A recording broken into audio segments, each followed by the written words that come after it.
Ramin co-host. I just made him Okay. co-host. Okay.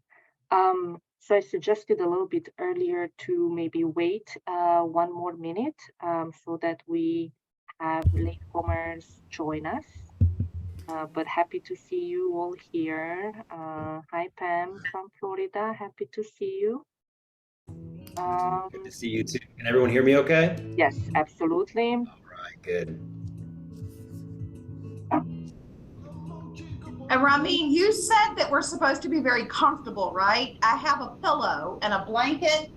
Is that appropriate? It's very appropriate, yes. Okay, it's a little early for a glass of wine, but if you insist, I could manage. It's not early for me, Leslie. It's 8 p.m. here where I'm at. No wonder you wanted it late.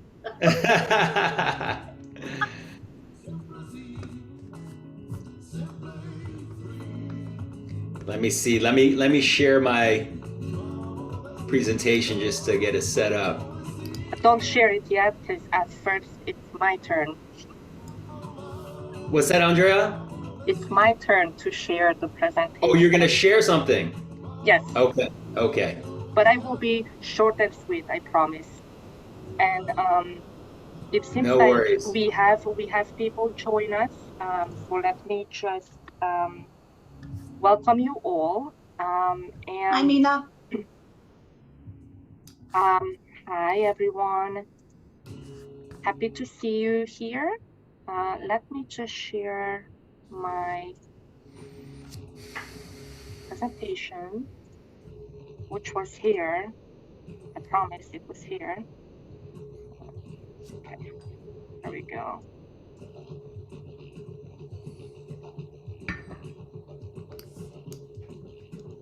Okay, welcome everybody. I'm happy to join you, and welcome for our coffee hour today. On behalf of the Intercultural Communication Intersection, I would like to welcome you to our coffee hour. The title of our coffee hour is Supporting Your Students in Knowing Themselves and Each Other, a talk on setting mindfulness and mindset in intercultural exchange.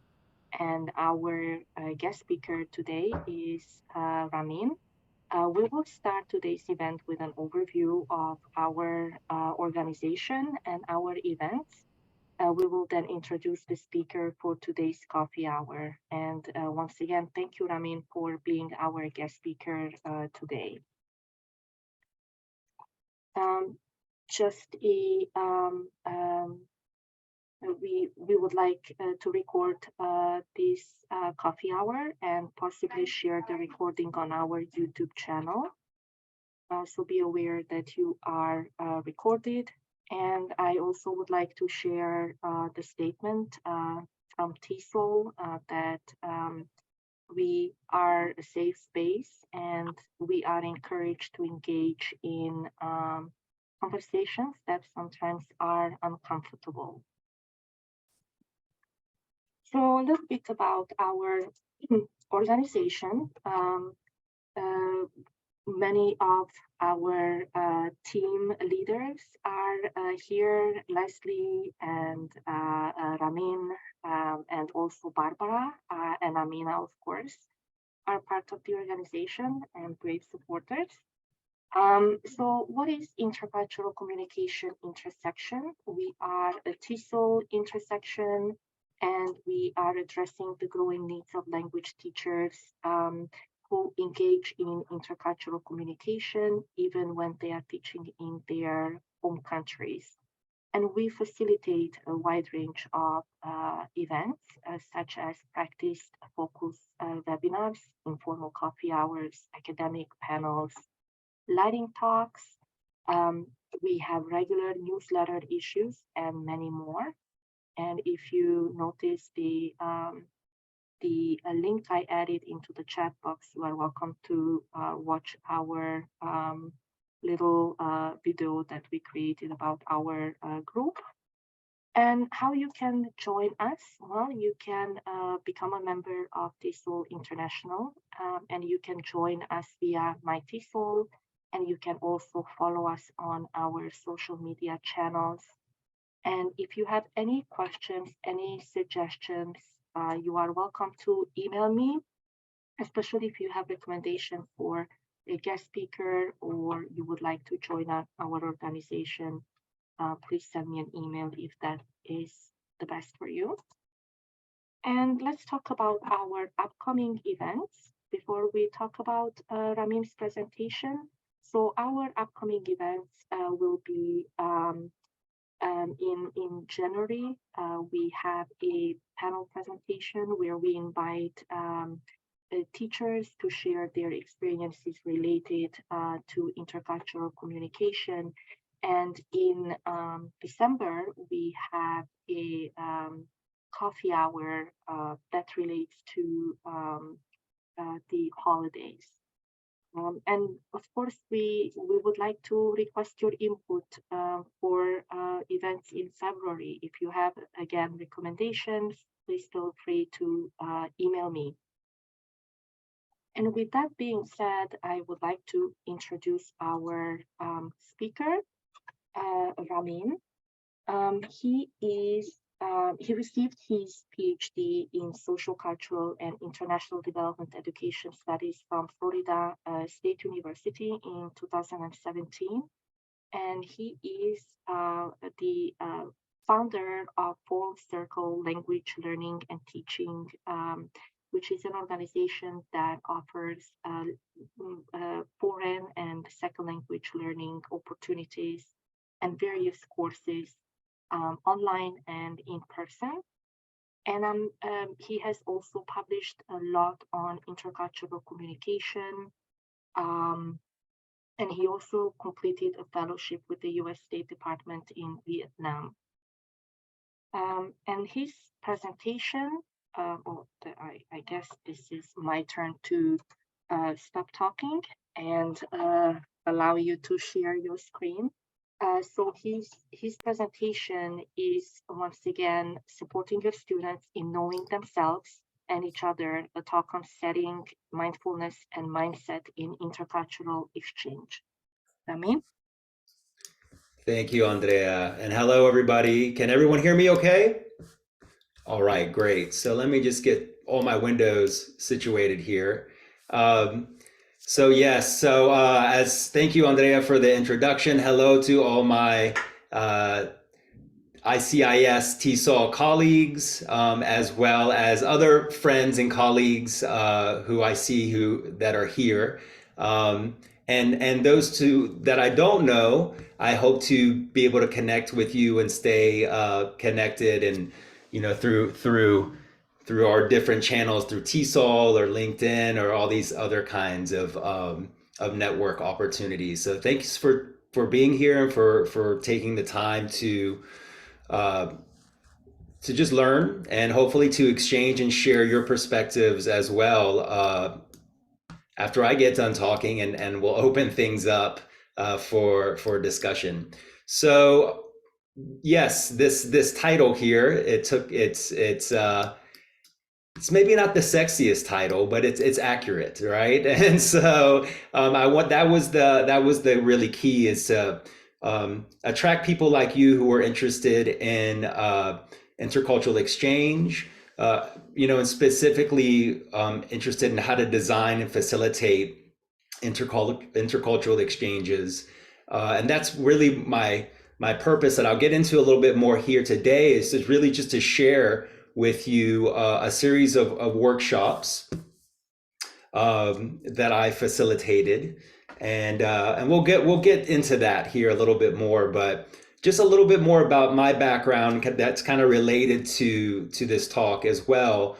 I am very passionate about facilitating intercultural workshops. I think it's something that if I could do that all the time, every day, I would be just like the luckiest guy, in the world. Because as you all know, if you facilitated such exchanges, it's very profound. It's profound for everyone that's involved, and so I think one of my goals here is to encourage all of us to continue the work that we're doing, to encourage you, if you haven't facilitated an intercultural exchange, maybe give you some ideas, right, of how you can approach doing that. And really just for all of us to be, to realize, if you don't realize this already, as educators of language and culture, we're really best suited to facilitate these kinds of exchanges. And so, in my humble opinion, anyway. So that's kind of how I was invited to Dartmouth College. Was through a former colleague of mine at Florida State University, Leslie Wagner. Leslie is now the program officer at the Rockefeller Center for Public Policy and Social Sciences at Dartmouth College. So she's facilitating and organizing events at Dartmouth, at Rockefeller Center for Public Policy, and she invited me to come up and participate in their intercultural workshop series. So with that, let's jump into it. Okay. So yes, this is the overview of what we'll be discussing. Again, the purpose is really, I'll get into that in the next slide, but I want to share with you the purpose because I think it's important for you to understand kind of where I'm coming from and what the purpose is of the workshop, of this discussion today. I want to present to you the intercultural workshops with the intention of you copying everything that I did and changing it to fit your context and to share it, with others that it might benefit. I'll also share with you a little bit about the participants, because obviously that's influenced the workshops as well. The activities, and here I have in parentheses setting and mindset. And so that was something that was intentional, but also emerged as being very important to the workshops. And I also want to share with you student feedback. And the student feedback, I'll give you, a heads up, it's pretty positive, but I'm not sharing it to brag, although that's okay to brag too. It's really to maybe to give you and anyone who you're trying to convince at your school or your organization, your campus, to provide some rationale of how it could be beneficial, right? And why these intercultural exchanges are so important, and that they should be really every day of the year, I think, right? Because we work on big campuses, big organizations with a lot of students, faculty, staff, and really this should, in my opinion, it should be a full-time endeavor. And I think the students' feedback supported that. And as I mentioned here, we'll open it up to a discussion to get your insights, to get your experience, and to ask any questions that you might have as well.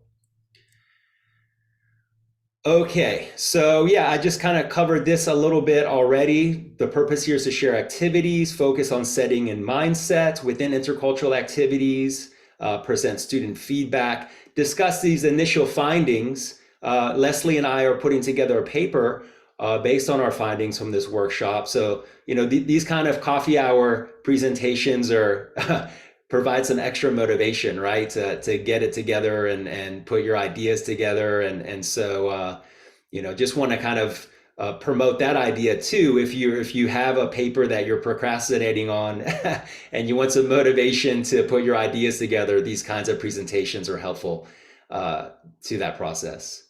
Of course, stimulate ideas and discussion.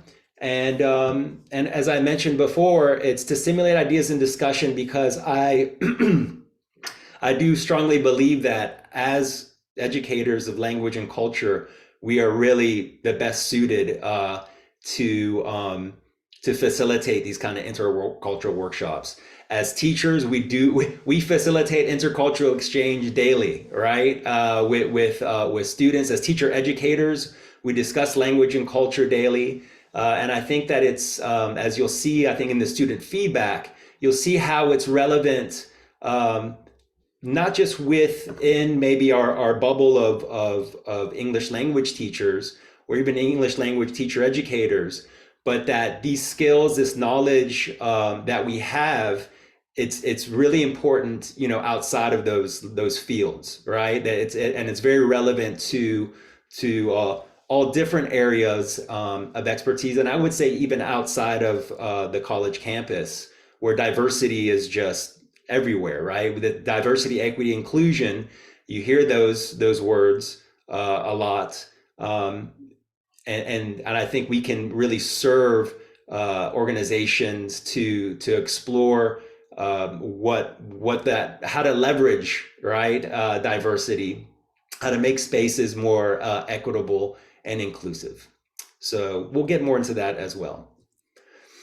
So a little bit of background of the program and the workshops. So as I mentioned, these were from the campus was Dartmouth College, New Hampshire. Has anyone been to New Hampshire or Dartmouth? It's beautiful. I had never been there before, and I fell in love with the place. As you can see, there were 3 workshops, one in the fall, one in the winter, and the spring. So my first experience was in the fall, and it's absolutely beautiful up there. Okay, so it's a small kind of liberal arts, Ivy League college, and there within the college is the Rockefeller Global Leadership Program. So I'll just read to you a little bit of description that you can find on their website, and it says the description or the kind of mission statement for the Rockefeller Global Leadership Program is to intentionally increase your comfort and understanding of people and cultures who are different in thoughts, beliefs, words, and actions, and learn how to lead by creating a climate of respect. So again, this is kind of merging these 2 worlds of intercultural studies, global education, and with a focus on leadership. So we'll get into the demographics a little bit more of the students, but I'll tell you right now, most of the students they're at Dartmouth and they're in this program because they're getting into public policy, right? They're getting into government programs. They're working as consultants, right? So they're getting into this world where their influence and their ideas are at the highest level of policy. So the workshops were 1.5 hours each, and the overall goals of the workshops, based on the conversations I had with Leslie and their experience with workshops before, was really threefold. One was to be interactive and participant centered. Right? They had people come in and kind of give long talks, and that could be useful on a certain level, but she really requested being having workshops being interactive as possible and participant centered as possible, which was fine with me because that's my style anyway for workshops. Maybe that's why she invited me. Also, the design, setting and activities to foster open and non-judgmental reflection and exchange. And we'll see kind of how we implemented that. And also a focus on student well-being. So we got to remember that this was in the darker days still of COVID, right? So there was a lot of stress. There's a lot of stress always on these campuses, but students were just starting to come back to campus. There was anxiety there, as you'll see in some images that I'll share. We were all still wearing masks. So a focus on student well-being was, I think, is always the goal of exchanges, but I think given COVID and all the stress and anxiety that students and faculty have been experiencing, it made that even that much more important and come to the surface even that much more, which is actually a silver lining, I think, with COVID. So let's go on. So the workshop theme that we came up with was diving deeper into culture, identity, and communication. And I'll give $10 to anybody who can tell me who that man is that's diving underneath the ice. You can type it in there, and I'll keep going. But the workshop thing is diving deeper into culture, identity, communication. And the objectives that we developed were to take on the position of another culture perspective through role play, analyze how one's identities have been and are being shaped through a mindfulness activity, and analyze how culture and identity informs expectations of communication, leadership through pair and group discussion. So you can see how we're trying to merge kind of our goals or the situation that was at hand, and and creating these objectives. So Leslie said that is not me. That's actually a gentleman. His name is Wim Hof. Have anyone ever heard of Wim Hof? Wim Hof is a gentleman. They call him the Iceman. As you can see, that's under an iceberg. That's under the ice. Okay, so that, and he's not wearing a wetsuit, and he's holding his breath. He has broken all these world records for breath holds, for cold exposure, for all these things.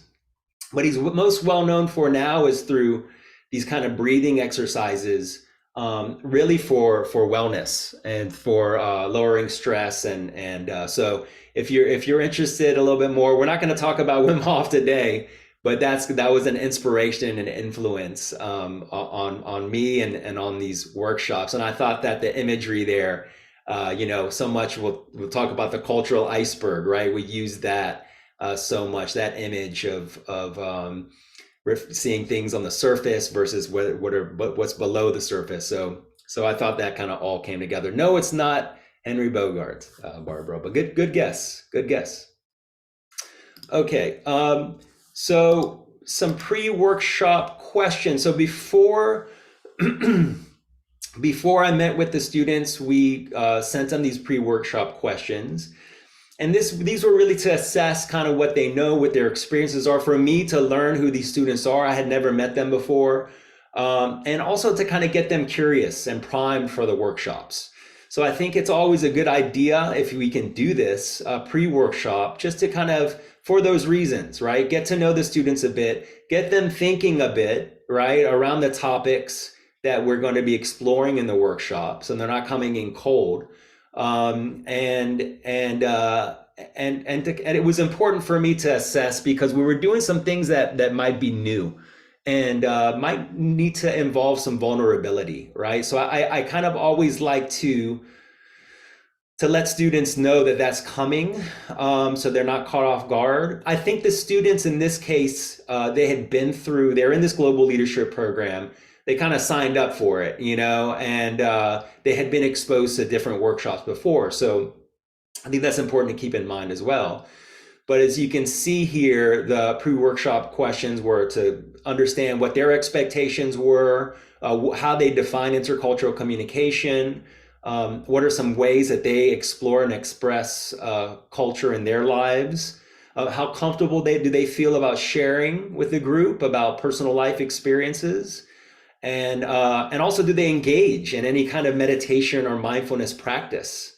So let me ask you all, since we have the chat here, let me know if you engage in any mindfulness practice, just yes or no. You can put in the chat, and if yes, how often? Weekly, right? So you can please, if you can share that in the chat, that would be helpful to me. All right. So just really quickly, actually, let me go back here to this, the pre-workshop questions, really quickly. What they hope to learn from the workshop, I think was kind of spanned a lot of different topics, but it was really kind of focused on how to engage with otherness, right? A bit more appropriately. Definitions of intercultural communication, they were very good at providing kind of academic definitions, because they had been exposed to them.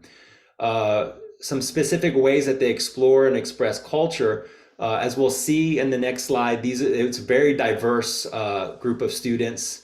So they're very much exposed to culture is very central and to their identities, and dealing with like cultural difference is very frequent in their life. How comfortable do they feel about sharing? Everyone was comfortable to very comfortable. And as far as do you engage in any kind of meditation or mindfulness practice, the majority said no. A few did say yes through yoga, some through some kind of meditation, but that was the minority of classes. I'm going to just check our group here. So we have rarely, yes, daily yoga and mindfulness.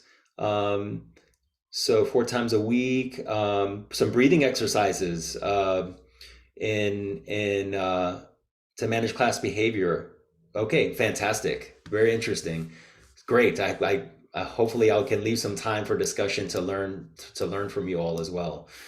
Okay, let's continue then. So the setting. Actually, did I skip a slide? Oh, yes, I did. Okay, so here are the students. Just really quickly, you can kind of look over this. Undergraduate students, but you can see that 14 have citizenship in another country or dual citizenship. Some 9 listed their home country other than the United States. Again, majority are government and economic majors. So there were 2 main activities, okay? Actually, I would say 3 main activities. The first was a dinner activity. The second was a mindfulness activity. And the third was a more focused kind of traditional discussion pair intercultural exchange kind of activity. So the first activity here was this dinner activity. And it was a beautiful conference room with mobile desk and chairs. We could slide the chairs and desks together. As you can see, we put them together here and we were able to kind of move them as needed. I asked students to take off their shoes. We actually put a sign at the front door, and I did that intentionally. I did that for them to kind of have a sense of they're entering in a different space, right? And I think that can be an interesting, technique to apply. Also because, I came from a Persian household. That's something that you did when you entered in like a home. Okay. So you take off your shoes. And so I wanted to give them that sense of like maybe doing something that might be different to them. But that was definitely different on a campus setting. Right. And I think those kind of shifts, those kind of signals help to put participants in a different state. So also had background music going on. There's adjustable lighting. You can see that from that image. The lighting's nice. When students came in, I welcomed them and I chatted with them. Okay, so I think that was also a very important, that's just kind of part of my personality, but I think it's also very important so students can start to feel like a sense of ease, get to know me a bit more. I'm asking them to be vulnerable, right? So the more they can feel comfortable with me, the better. I also was intentional about recognizing and honoring the history of the land and the people of the area. So this is, like everywhere, in the world, it has its history, it has its ancestry, it has its trauma. And so I felt that was important for me to do some research on the area. That in this case, it was Hanover, New Hampshire. Okay, that's where Dartmouth is. And so I think that makes a difference, that people can see that you did a little research, that you are. I think the history of the campus, of the town, of New Hampshire with slavery, with its treatment of like the indigenous peoples. I think that's something that the students, it's very important to students. I think it's very important to the campus. That's something that I observed, and again, it just kind of it also recognizes the diversity of culture that exists everywhere, right? And putting our kind of like mindset into that, like, okay, we're coming wherever you are. Let's consider the ancestry, the cultures that contributed to the space, which in this case was a beautiful college campus, right? That campus was built by people, okay, and that sensor was developed by people, and so taking some time to recognize who those people are, the diversity in those people, I think kind of makes a difference. I also I also provided a short lecture on the cultural iceberg and a rationale, and as well as we engaged in a role play dinner activity that I'll share with you. So, and it was Thai food if you're interested. Okay, so the as you know, I was saying here, culture is like an iceberg theme. So I didn't want to turn this into a big like lecture, academic lecture on intercultural competence, and but I did feel like it was important just for them to reinforce and to remind students that we have surface level kind of culture, but the intention of the workshop was to dive deeper, right? Was to get deeper and to explore these more invisible aspects of culture, but really of ourselves. And so this is a theme that I came up with. It kind of emerged from the developing of these workshops, and it's before kind of getting into intercultural exchange, I feel like it was important for us to understand that we kind of have to like explore some our inner culture, right? And engage in activities that help us to engage in conversations and reflection, analysis of who we are, okay, and what our identities are. So I don't know if I heard this from something or if it was from inspired from the beautiful nature of Hanover, New Hampshire. But I as I was preparing for the lecture for this first workshop, this kind of idea came, and it was when we improve our ability to understand, communicate, love, and lead ourselves, we improve our ability to do that for others as well.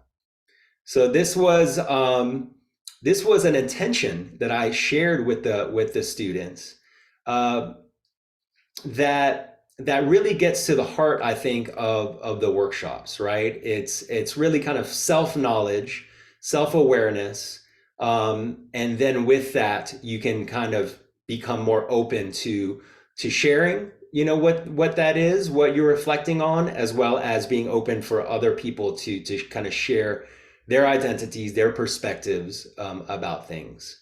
So, I dare say that it's probably pretty rare for students. It was, definitely nothing I experienced as a student, and I think it's rare for students to have these experiences where they get an opportunity to engage in self-reflection, and even to engage in kind of understandings of how they view themselves, and their identities and their cultures, and for them to have some time to actually share that. So these students have been together for the duration of the whole year or the semester. They go through this whole program together, and I think that you can probably relate, like in a lot of our classes, we can sit next to someone all semester.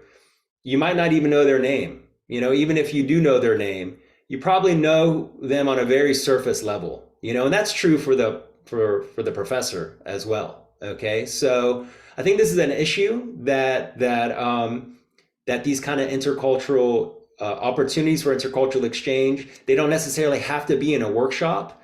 They can be integrated, okay, into our everyday kind of classrooms, and they don't have to be once. I think they can be, daily or weekly even. So just kind of keeping that in mind.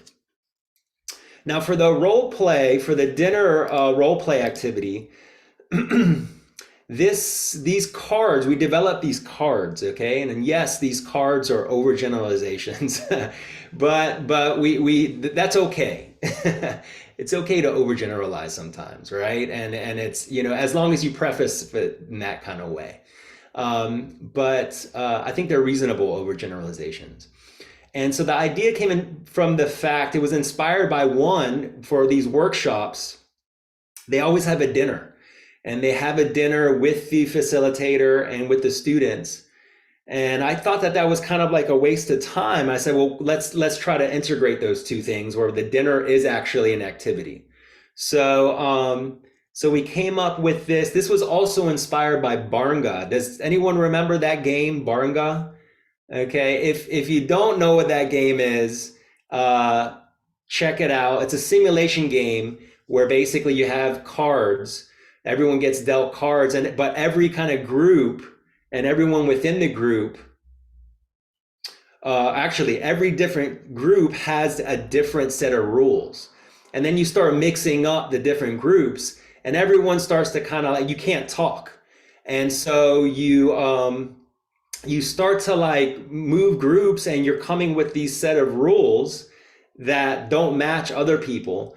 And then there starts to be like mistrust, there starts to be like anger, there starts to be, suspicion. People start to kind of like form tribes, if you had the same rules. So anyway, it was basically inspired by Barnga.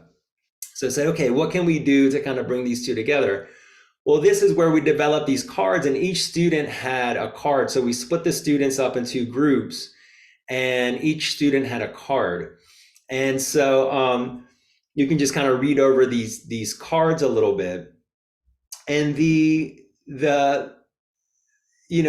example that we were trying to also get them used to is to take on like another kind of position, right? If they're going to go and live in another country or culture, okay, what's one kind of obvious thing that they have to do, and that is adjust to kind of eating habits, right? Or eating norms around the dinner table.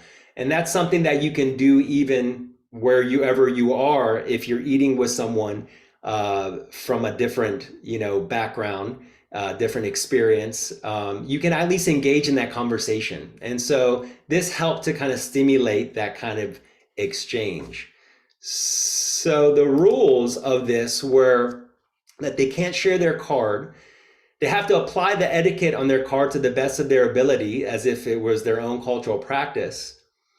They also have to observe how they think and feel when applying the etiquette. They have to observe others at the dinner table, as well as observe how they think and feel about them and their etiquette. So this is starting to engage in like in observation, obviously. Okay, it's starting to observe like, well, how do you feel about something? How do you feel about this etiquette? Is it uncomfortable? Is it, looking around, or other people doing things that might be considered different, or strange?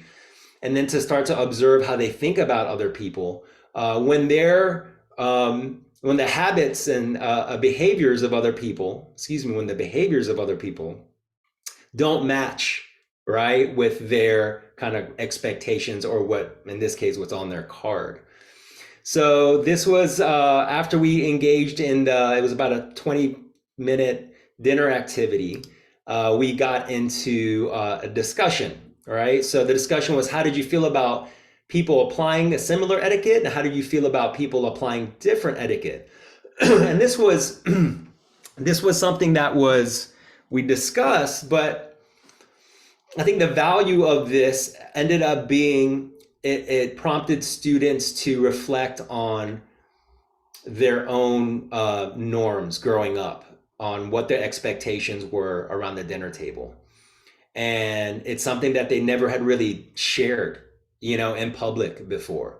And there was a pretty big, wide, diversity of practices that was just interesting. It was interesting for the participants to reflect on, and it was interesting for the participants to learn about. And so let's see what the students had to say about the activity.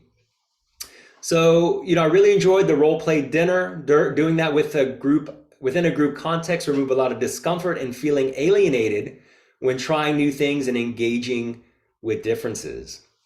Another student said this was super fun. I experienced a lot of these things in my day-to-day life. Not that I mind, but it was nice to have a structured activity to see people realize these things as it was happening. So this was someone who was new to the U.S., deals with a lot of different cultural differences and appreciated other people kind of realizing that there are differences in how people might eat and expectations around, in this case, the dinner table.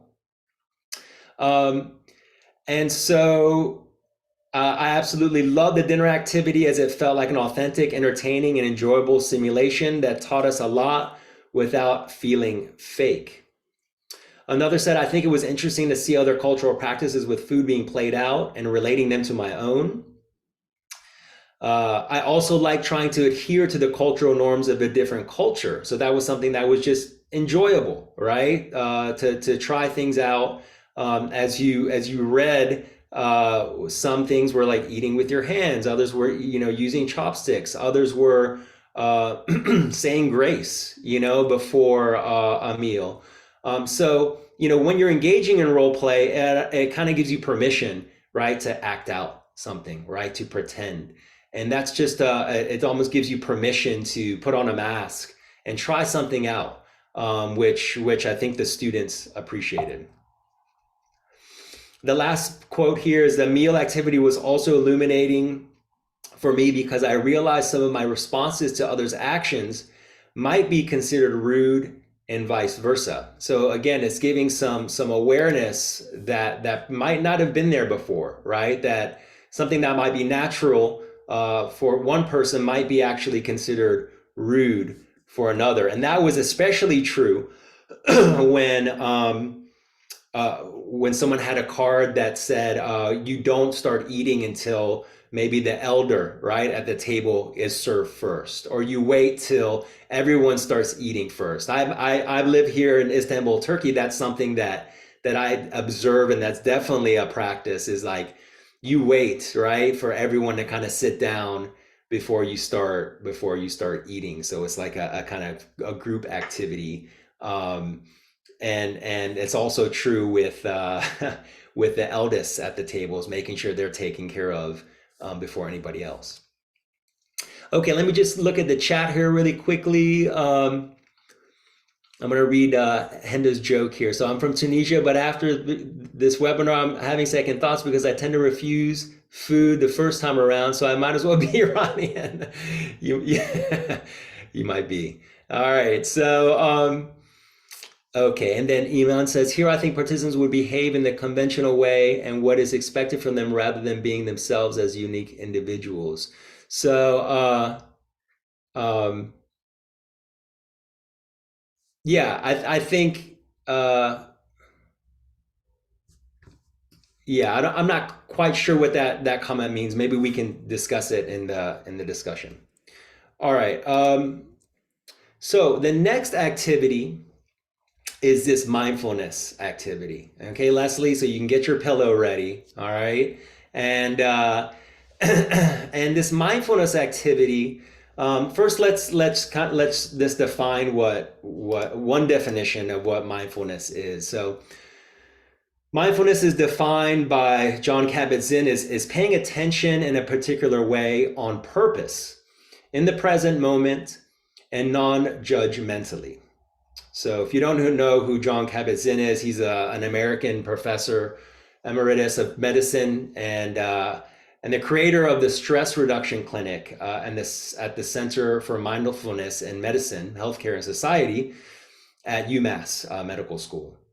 So we can see from this definition of mindfulness, it can be exercised in many different ways, right? It can be through just focusing on our breathing, focusing on our walking, right? Our cooking, if we're playing music, and focusing how we're conversing, but in a more intentional and meta way, where we take the role of the observer of our actions, emotions, and the world around us. So it's from this vantage point that we can more clearly see the bigger picture of and meaning of ourselves, of anything we're engaging in, and potentially creative solutions to challenges. So if we see here this is actually supported in the research in neuroscience and psychology. So if we see this these wave patterns here, okay, these are actually brainwave patterns. And so these brainwave patterns are labeled as gamma, beta, alpha, theta, and delta. So generally, right now, we're probably in this kind of like beta. I might even be in this gamma, okay, because I'm explaining to you, I'm really trying to focus and concentrate and be articulate. And you all were probably in this kind of beta, you're engaged.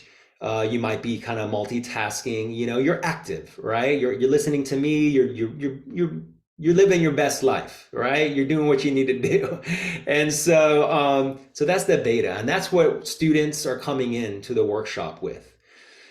Now, when we shift to an alpha, you can see how it slows down a bit. So if we can think about beta as like a flashlight, okay, and the flashlight is like focusing on something. Now, if you're in a dark room and you have a flashlight, it doesn't illuminate the whole room, it just is where you're kind of pointing it, right? The alpha brainwave is thinking about this as like a floodlight. And now it's a light that's illuminating more of the room, let's say, okay? Now, this is only possible when we kind of are more relaxed. This is when we become more reflective. When we're in a more restful state, we can kind of let go, right? We can let go of like what we're doing at the moment. We can let go of focusing on an email or a conversation or listening to someone and trying to concentrate. We can just kind of let it go for a moment. And so this is where you can, I think it's the ideal state for engaging in a reflective practice. And so in all kind of models of intercultural development, there's a initial focus on like your attitude, your state of being, and also on just like analysis of yourself, right? Self-awareness, self-knowledge. And what I see that's kind of lacking in the research and in the and even like the practice of intercultural exchanges is this point here. We kind of just expect people to like jump in, be reflective, and be vulnerable, and kind of like engage, in this exchange. And I think students and just all participants need a little bit of like easing into it, okay? And so this is a way that we can get participants in our intercultural workshops, in our classrooms, to get into this alpha state that allows us to be more reflective, to see the bigger picture of things, to relax, okay? And to also open up and be more vulnerable. So if you can create a space, where you've created a safe space, we discuss mindfulness, and we discuss a key word in mindfulness, and that's to be non-judgmental. So you practice being non-judgmental first to yourself as you are analyzing your thoughts, as you see your emotions come up, right? We can often engage in a lot of judgment. Oh man, I shouldn't be thinking. What am I doing? Oh God, I'm so hungry. Oh, I shouldn't be thinking how hungry I am. Oh, I have all these things to do. I have a test. I have this I have to do. I have this presentation that's coming up. I mean, our minds are just built like that. And that's fine. That means that we're alive. That's a good thing. All right. So that's nothing we're trying to get rid of. Right? The intention here is not to have no thoughts. The intention here is to be observer, okay, and not be caught up in those thoughts. So this is where the mindfulness practice comes in. And so this is where we started.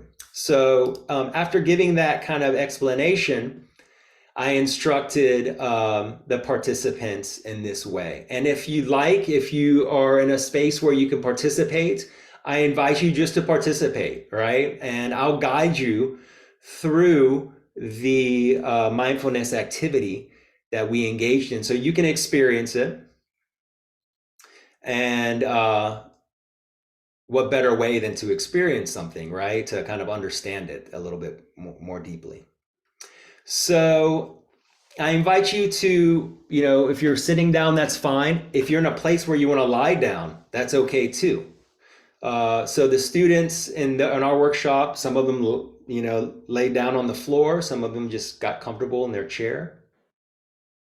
So I want to invite you to sit or lie down and close your eyes. If you're in a place where you can close your eyes, hopefully no one's driving.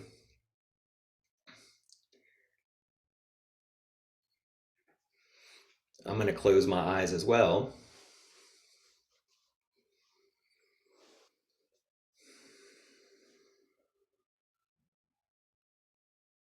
So I just want you to notice a shift in how you're feeling. Now that we've closed our eyes, we're shutting out the external world. How does that feel?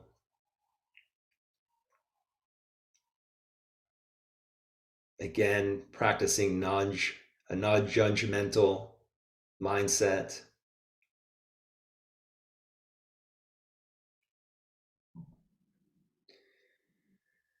I want you to just observe your breathing,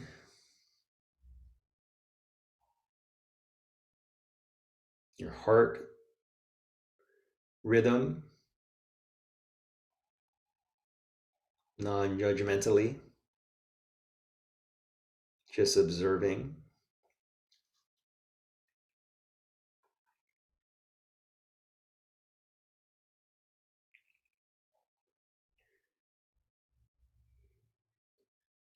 I'd like to invite you to take a deep breath in through your nose and into your belly, and out through your mouth.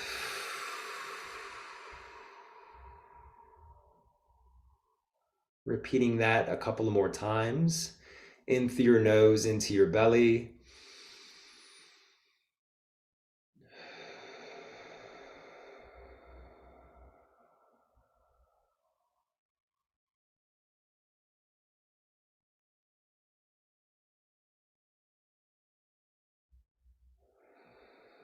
Observing how that might feel.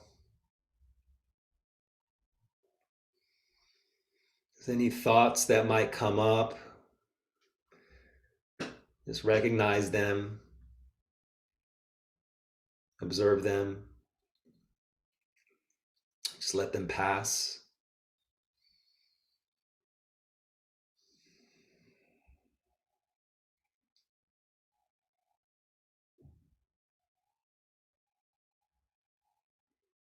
I'll lead you into a brief scan, body scan.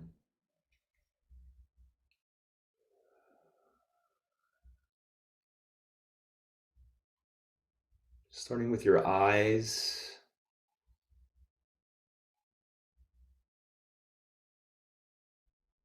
Bringing your attention to your eyes, how they feel as they're closed, and they're relaxed.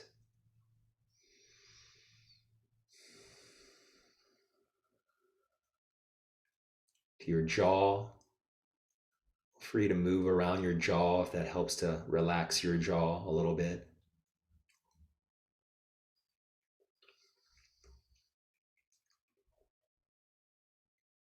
Down to your neck, your shoulders. Bring a little movement there, a little relaxation.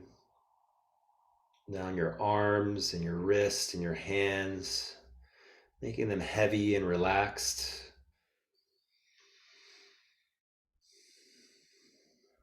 Your chest and your belly.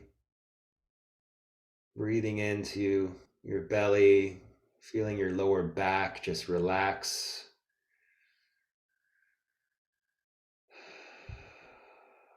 Letting go of any tension. Bringing that awareness to your legs, your thighs, your knees, your calves, your feet and toes. Just feeling your entire self, your body. Just taking a moment to have an internal reflection, even giving some gratitude to your body for all it does for us.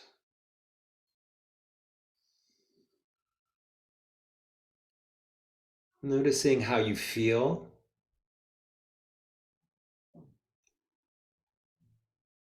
Relaxing even a little bit more.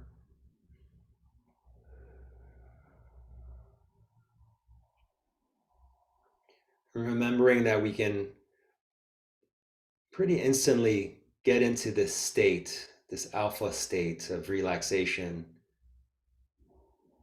fairly quickly at any moment. Just taking another deep breath in, out.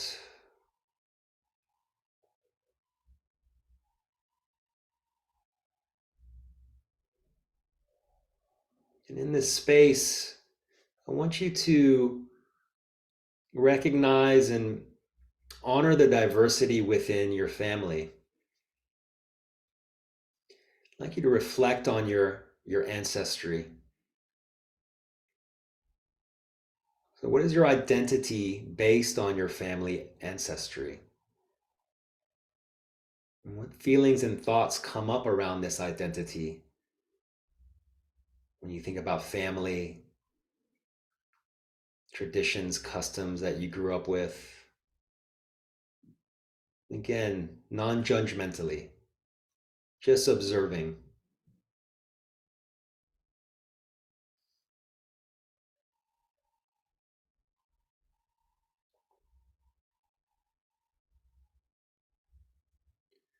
Now recognizing and honoring your diverse identities, your personality, your authenticity. What are these identities? What created and formed these identities? And what do you love about yourself that you might want to share with others and feel that's important that they know about you?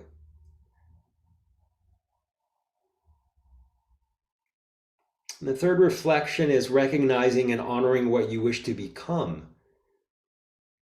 What is this identity? What informs and influences this identity? Does this identity align with who you perceive yourself to already be?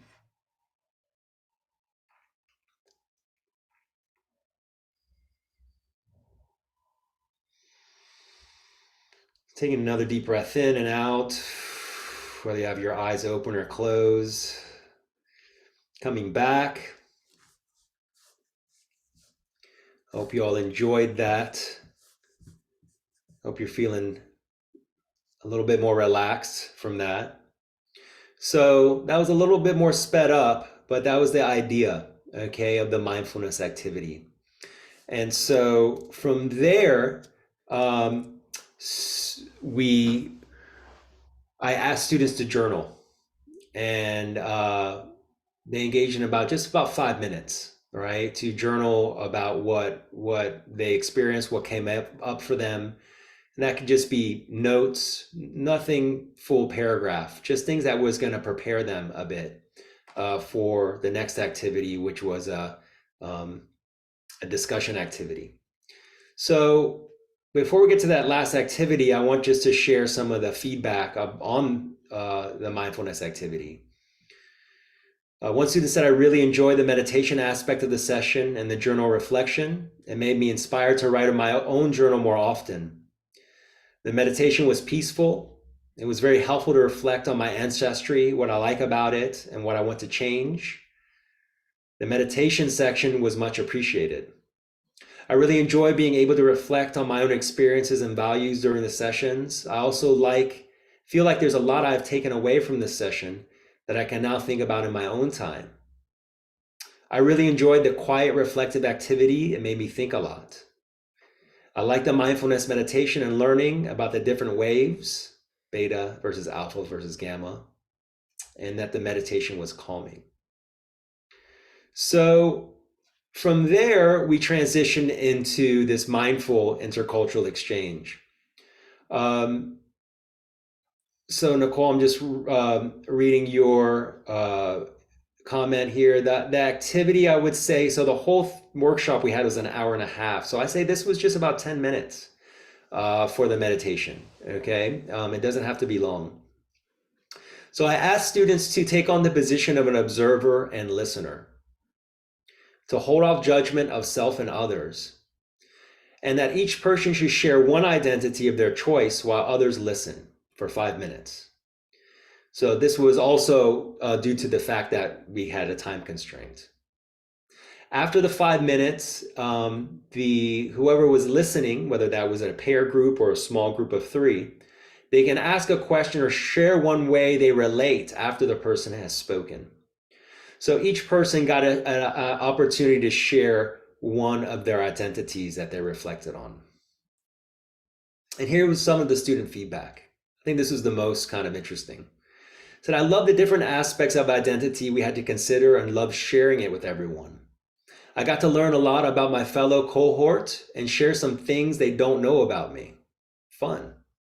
So these were some people that they went through. This is the last workshop in the semester. I love talking about myself and how my experiences and culture have shaped me to be who I am today. I liked hearing from peers and getting to know who they are and why they are themselves. It was so nice to have deeper conversations with the people around me. I liked listening to the stories of my peers. It was very insightful. I really liked how casual our conversations were because it helped me better connect with my group and opened us up to talk about more vulnerable topics that discuss more than surface level ideas, but incorporate our own live experiences, which was valuable. This was my favorite session. It was amazing to be able to connect with our peers and really get to know them on a more personal level. And lastly, I loved how in-depth everyone in my group got. I truly learned so much about my peers, which allowed me to share so much more about my own identity.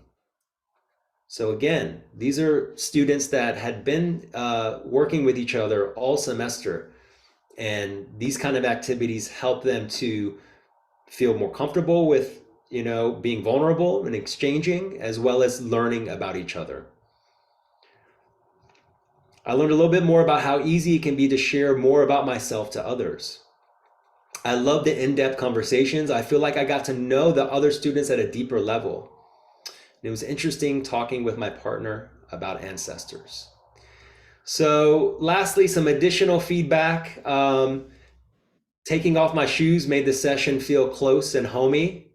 The content today helped me feel more secure and accepted in my journey by providing a space to talk about it with understanding and open others. I enjoyed that this was very engaging and it was a lesson from beginning to end, including our mealtime. This was so unique and I really liked it. It was my favorite session. I liked that it was interactive and vulnerable. So as we engage now in our discussion, just some kind of observations from the student feedback that I think that's useful for us. One, a need for facilitation and guidance. Okay, this doesn't happen on its own. So I hope that's the number one thing, to take away from this, that us as educators, as intercultural educators, as educators of language and culture, we are equipped to do this. We do it. It's so natural, I think, to us that we forget that it's a superpower, but it is, and it's needed. Okay. The second is an appreciation of experiential learning. So actually engaging in these kind of activities, in role play activities, in mindfulness activities, in reflective activities, in activities where students can engage with each other in a safe, non-judgmental way, is appreciated. Also opportunities just to relax and to reflect. I mean, student well-being is so important. Teacher well-being, just well-being, okay, is so critical. And sometimes we don't realize it until we kind of engage in these opportunities just to relax and reflect. So, I read in the chat that some of you engage in this actually in the classroom on a weekly basis. I think that's fantastic. And I would encourage all of you all to engage in some kind of way, whether you're teaching online, in class. I've been engaging and I've integrated these kind of guided reflective activities, mindfulness activities with breathing, with reflection, and an online class that I have designed and I'm teaching for adult ESOL teachers. And so again, go back to the neuroscience, right? It's just engaging our brainwave patterns to be able to be in a mind state where we can reflect and we see the bigger picture, can see more creative solutions, and that we can see ourselves more clearly, right? We're so much in the external world. How often do we close our eyes only to go to sleep or take a nap? But to do it intentionally and to do it in a way that allows us to live a more analyzed life. It really gives us tools that we can apply to our lives, and it gives students and young people tools that allows them to kind of manage their emotions, manage their thoughts, and it's such a useful tool set that's really it's a couple of breaths away, and it's something that we can facilitate and kind of instill in our classrooms, integrate them to what we're doing, and apply these kind of techniques to engage students in reflection, so that when they do share, it's at a deeper level. So with that, let me see here. A couple of resources, okay, and I'm actually going to copy and paste these into the chat, a couple of them.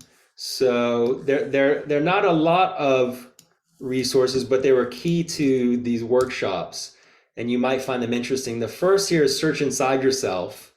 It's a great book. It has a lot of mindfulness activities. It really kind of fit for the context, which was this kind of leadership approach. And it's from one of the founders of one of the first hires at Google. Okay, he's a Google engineer. And so coming at it from kind of like an approach that is an engineering approach, right? Just kind of like what are the things that are going to be effective in helping us to really just to find happiness, right? And through that happiness, that'll lead us to success. So the other is How Meditation Works and Science-Based Effective Methods. It's from a gentleman. It's a neuroscience professor at Stanford. Huberman Lab podcast. He really gets into the science of meditation and different kinds of meditation. Of course, it's just a slice of the pie, but it's very interesting. And this last one here, Finding Your Focus and Owning Your Attention. That's actually from a professor, Dr. Amishi Jha from the University of Miami. And she talks a lot about how mindfulness is being applied in her work around trauma. So that's it for me. I wanted to just kind of open it up for questions, for comments, for contributions from you all.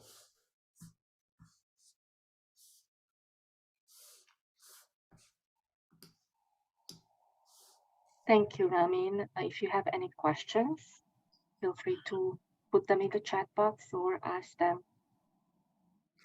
I'm just reading here one from Henda. She made a comment, or Henda made a comment about people only open up to you once they feel you're genuinely empathetic towards them. I think you're right on about that. And I think that's another superpower that we have as educators is where we are empathetic and it's authentic.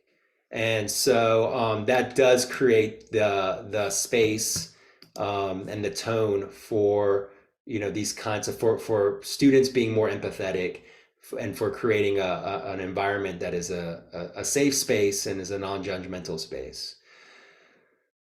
Yeah, Nicole, I wish there was less positive feedback. And and I don't know if that's, I don't know why there wasn't. I like critical feedback, and so um, I would say that, I was a little bit surprised that, maybe it was a number of things. Maybe because, the students were so open to it. Again, they were in this global leadership program. They were engaged in these kind of intercultural workshops throughout the semester. Um, but but no, not really. That was all the feedback that I shared was everything from the cohort. Now, I will say that in other contexts, I've had participants struggle with the vulnerability. And that's something to keep in mind, that not everyone might feel comfortable with reflecting, because that's something that maybe they don't do often, and then sharing that, okay, with others. So I think that's where, as facilitators, things like a pre-survey, just to kind of prime them, really setting the space, for participants to feel comfortable. And I think that's what the dinner activity did in this way. It really was like a way just to enjoy a meal, to just talk and chat, to have fun in the role play, right? And then the next activity being the mindfulness activity. Everyone's engaged in that. And then they weren't expected to share with the whole group. They were only expected to share what they wanted to. Within, really, it was a pair activity. I think a couple of times it was a pair activity, and sometimes there were groups of three. So I don't think that was an issue as much, but I think it's worth keeping in mind when you're designing and facilitating intercultural workshops.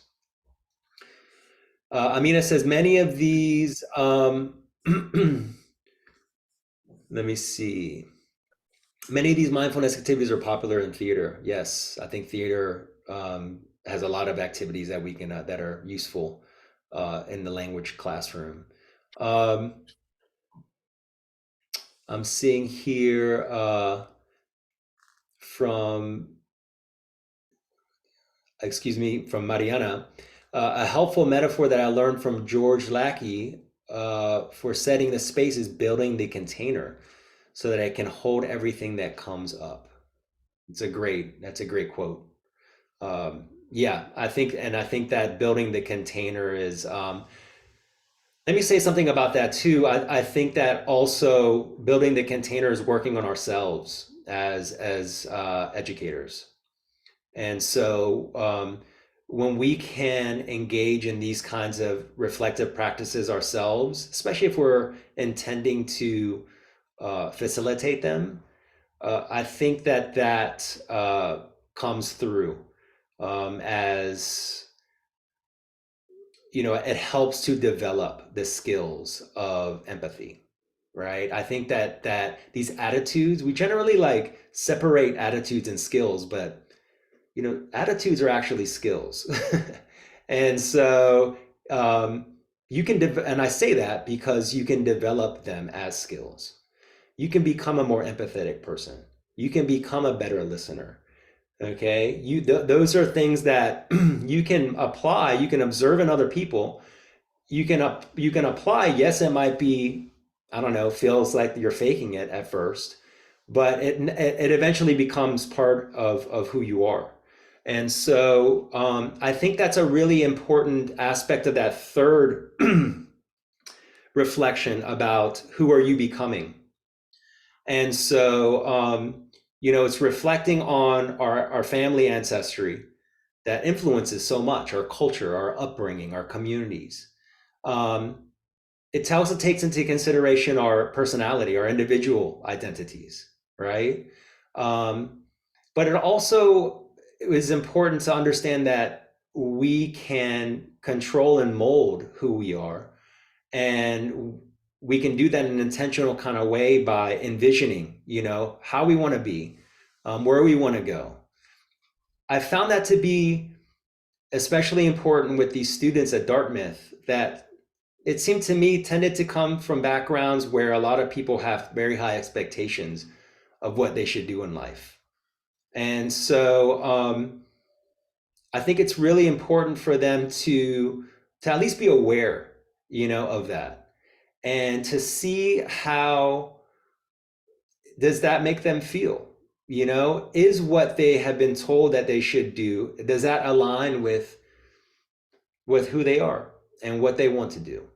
And so I think they're at a critical moment, for really intentionally thinking about those things, and also, coming to a point where they feel comfortable with also understanding that we are always becoming, right? That we're not stuck in a certain identity, that and that there's agency there, as well. So I think that these kinds of reflective activities are tools that we can apply towards that process. Okay, and Ramin, we have another yes. question Mhm. from Amina. When students were asked to reflect on their identities, which identity clusters were more commonly discussed? Were these the visible or the invisible identities more discussed? Well, I think that they were all invisible identities, right? So I think it be due to the nature of that's what we reflected on. So I didn't capture that as far as like did they choose identity, ancestry identity, personality identity, or future kind of identity. I didn't capture that. I think that's a great question and something to consider.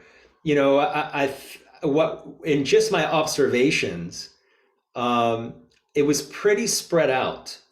I think some participants really appreciated the focus on ancestry because they didn't really like reflect on that too much. Some appreciated sharing aspects of who they are and their personality because people often just look at them based on what they look like or what their name is. So they felt, kind of liberated that they could share something about, who they are that's separate from maybe their cultural identity, right? And I think that some really appreciated just being able to reflect on what they want to do in life, and that's I think that's just kind of like a lifelong kind of reflection. I think we're all still reflecting on what we want to do in life, so being comfortable with that is a good thing. Thank you. Yeah, I'm just seeing here, Amina, you said, I noticed the feedback had a common theme, connecting personally with peers. So it started about the big C, yeah, food etiquette, and led to, yeah, more person to person relatedness. Yeah, absolutely, Amina. In that way, for sure. I think the dinner activity was kind of more, surface level, right, behaviors. Um, but then in discussion, it got very much quickly into like why those are important, and why students very naturally kind of segued into sharing how they related to that from their own upbringing, and then through facility, I help to kind of ask them why, why is that important, and just also encourage them to kind of like engage and apply and engage in those kind of discussions, with their friends. I don't know if they're going to do that, but that would be ideal of getting them to share. I think also something that came up too, given that it was a leadership program, is that, as leaders, that if they can engage with their coworkers, um, wherever they're working, whether it's, an organization or a consulting company or, whatever it is, and they're able to express, who they are, and actually lead and facilitate these kinds of reflective activities and discussions with their coworkers and colleagues, that's an aspect of leadership, right? That they can bring as professionals.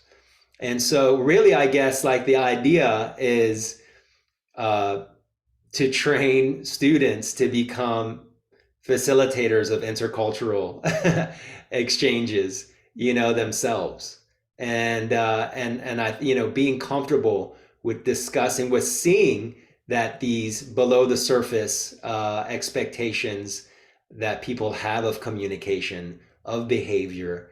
I mean, we're seeing that on a huge level now. I mean, you read the news and you see Elon Musk's like approach to Twitter, his hard management style, no empathy, zero empathy there, right? And how that's affecting people. So, within these kind of programs where students and also understanding leadership doesn't have to be top down, that there can be collective leadership, right? And that's a big part of being a leader, is really setting the stage for others to contribute and feeling comfortable to contribute their ideas. So I think that's really important for students to keep in mind too. And I think that's the research also. There's, I think her name is Dr. Jill Harris at Harvard, a business school, is really has been doing a lot of work on collective leadership. And you have companies like Pixar that really have that as their model um, for their how they do business. So you might not have a vision, of how you want to do something. And when you don't have a vision, when you don't know the answer to something, you need different perspectives and you need people to contribute. And so creating a space where people feel valued, where they can share their voice and they can share things vulnerable, ideas can be scary, to share, right? And so if you can build confidence and you can build that skill set to where people can feel more comfortable with sharing ideas and aspects of their themselves, that's vulnerability. So if you can get them comfortable with doing that, they're going to be more confident to do so. And that's really what, any kind of organization can benefit from. And then Nicole says, I mentioned collective leadership is hard when someone comes from an individualistic culture. Absolutely. And that's where, again, it comes with this is where we have to, if you come from an individualistic culture like the United States, that is going to be a muscle to exercise, right? And that's going to be something to where, you know, but it's a skill that can be developed, and so practicing these skills of just listening, of asking people, what they think about things, and just taking a different approach, and not always thinking that you have to be the kind of gun-ho kind of leader of things. I think it would be good for students, particularly in the United States, particularly who might come from and grown up in that and kind of individualistic cultures. That's a great point, Nicole. And I think vice versa, if you come from a collectivist culture, you're going to have to exercise your muscle of sharing your voice, right? And knowing that that's the expectation of an organization or group that has those kinds of expectations of their whoever's involved in that organization, to speak up. Because if you're just waiting for someone to call on you, it's never going to happen, right? So that's something that a lot of our students who come from collectivist cultures have to practice in the classroom. And that's why, as educators, discussing these things as far as expectations of teaching and learning is really first week of the syllabus, right? Of having those discussions, practicing them, discussing with students what guiding them in these kind of reflective activities for them to share how do they feel about participating in class, about sharing their ideas, about being vulnerable and taking risks, getting that out in the open. So taking those below the surface aspects of culture, bringing them to the surface, and then saying, hey, these are the expectations that I have, and this is why it's important for you to share your ideas. So, often that's never done. That's so rarely done. Maybe, 1% of educators probably do that, where it just takes the time to discuss what are the expectations of learning and teaching, of engagement in the classroom. We just expect students to kind of know. And I never knew, from one professor to the next, what their expectations were until like the semester was almost over. So again, I encourage us to not only think about these as workshops that we engage in, but that, we integrate them in our practice, in whatever capacity that might be.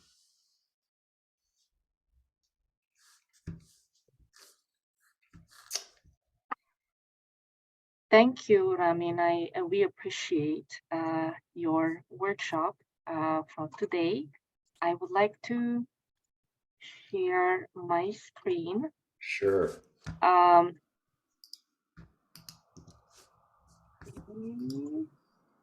So thank you everybody for attending.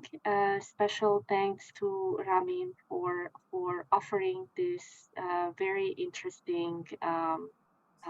Not it wasn't a workshop.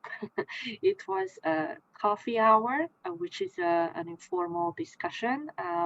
I know that it was longer than an hour, so we are grateful for those of you who were able to stay for the whole time. Thank you once again. Please follow us on social media. If you would like to be more involved, feel free to join us on Mighty Soul. If you have a recommendation for a guest speaker, or you would like to email me, my email is included in this slide. Feel free to reach out. And we hope to see you at our future events. Thank you. Bye all.